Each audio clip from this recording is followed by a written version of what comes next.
ईशमीशान निर्वाणरूपम् विभुं व्यापकं ब्रह्मवेदस्वरूपम्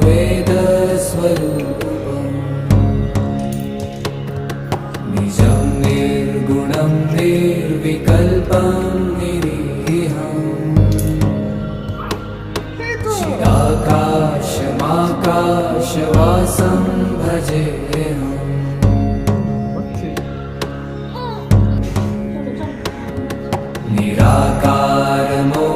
निराकारमोङ्कारमूलं तुरीयम् गिराज्ञानगोतीतमीशं गिरीशम् कयालं महाकालकालं कृपालु কি দেখছো? হ্যাঁ, মা সেদিন বলছে যে এইটুকু মাম্পির কত হয়ে গেল, কত বড় হয়ে গেল। আমি তারপর বলছি এইটুকু মাম্পির আবার এইটুকু হয়ে গেল। ওরে বাবারে দিদুন, এবার হাওয়া